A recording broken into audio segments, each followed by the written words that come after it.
A wise woman once said, "Fuck this shit." And she lived happily ever after. This is me, Leslie, a not as wise 19-year-old German girl who just moved into her very first own apartment in a magical city near the edge of the sky named Hamburg. She's about to learn that life lesson in 3, 2, 1. Dear Diary, this video was actually supposed to be a moving vlog, but then all of a sudden I woke up on a sunny Thursday morning feeling utterly different than ever before. I always had this idea of how everything would fall into place if something or someone would force change into my life. I believed that I would finally live a fulfilled life if I moved, as soon as I lost weight or had enough money to get a fancy haircut. If I just found out what I actually wanted and then got my dream job, or as soon as I would have found the love of my life. If I just waited for new chapters, exciting people, and awakening experiences, I would finally be happy. This particular Thursday morning, I woke up and thought, wait, that's bullshit. So instead of just vlogging me moving, this vid is gonna be about reinventing your motherfucking self into whatever you want it to be.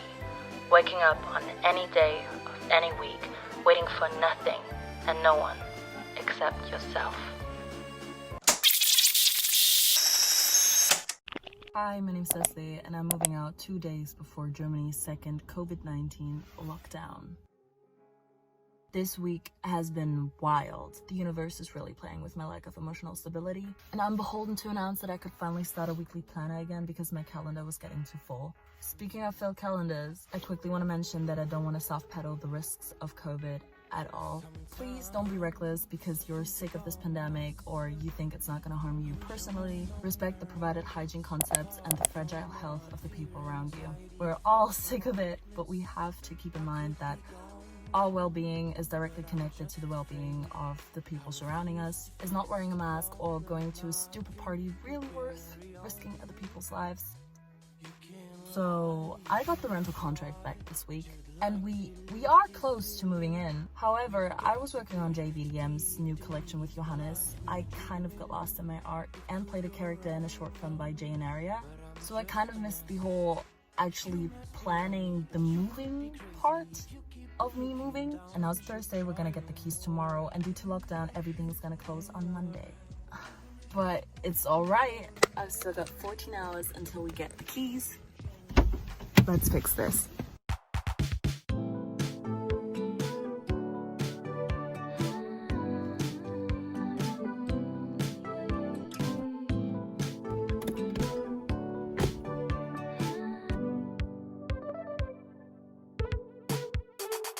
I'm the boy in your other phone, lighting up inside your drawer at home, all alone, pushing 40 in the friend zone. We talk and then you walk away every day. Oh, you don't think twice about me, and maybe you're right to doubt me, but if you give me just one night, you're gonna see me in a new light. Yeah, if you give me just one night to meet you underneath the moonlight. Oh, I wanna take you, I wanna break through, I wanna know the real thing about you, so I can see you in a new light.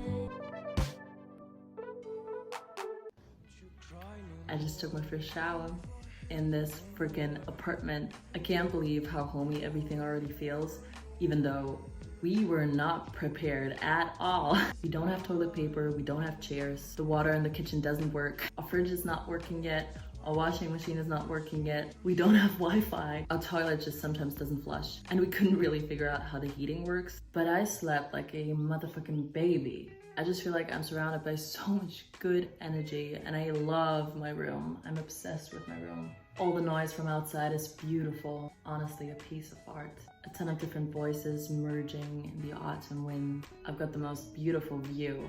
Sun peeking through the buildings. You can hear music and laughter and screaming, some dogs barking. I feel like I've finally come home.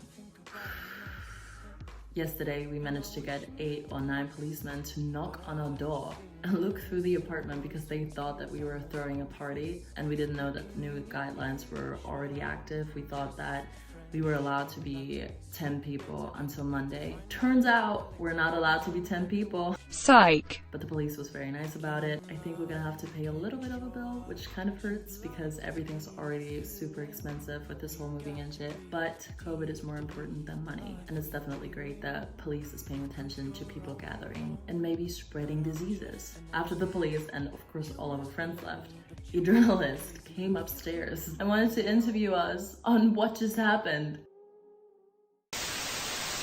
Now, let's get to the juicy part of this video. Reinventing yourself. Moving out was a pretty big deal to me. Ever since I turned 12, I dreamed of living an independent life. The world seemed like a huge playground with thousands of possibilities and magic behind every corner. And it still does sometimes, but I've been realizing that parts of growing up somehow dulled me. Getting older seemed to make me more numb, and the wonders of this beautiful earth less accessible. I've always been scared of losing myself in a boring adult daily routine. And this particular Thursday morning, I realized that that kind of loss has already sneakingly been happening. I felt like I was the main character of a 2000s rom-com when I got my ass out of bed, walked to my unfurnished bathroom and cut off chunks of my hair, simply for the sake of it.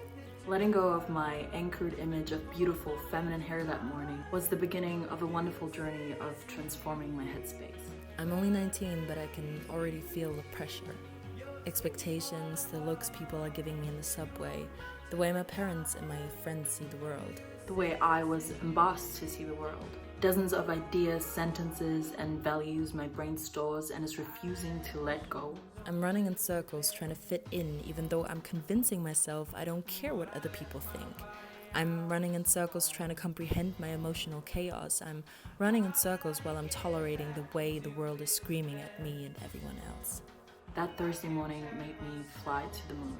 In quiet and peace, I looked down on planet Earth and thought to myself, what the actual fuck am I doing? See, in my eyes, reinventing yourself or giving yourself a glow up, whatever you want to call it, isn't about buying a new lip gloss or doing a workout. It's about finding out what you want your life to be like and making that shit happen. If you forget about the society you live in, about the expectations that you think you have to live up to, and about everything other people could think of you, who do you want to be? On that Thursday morning, I wanted to be a girl who has a freaking bleached mullet, dances wherever she wants to, and talks to strangers she meets in tea shops. I wanted to scream out my kitchen window, buy that overpriced perfume I've been wanting for a decade, and not apologize for being. You don't have to live in a box that's restricted by preconceived boundaries. If someone would tell you you'd be dead by tomorrow, you'd have 100 things you'd want to do before your life ends. So why aren't you doing those things right now? Don't wait until you're older. Don't wait for a relationship or any other change. You are in power. So imagine the coolest, most fulfilled version of yourself living the craziest life you can imagine, and then do whatever she or he does. Don't be ashamed of who you want to become. Don't let yourself down. And if you ever feel like you can't do it, join me, standing on the moon, looking at how tiny and ridiculous the limitations seem from up there.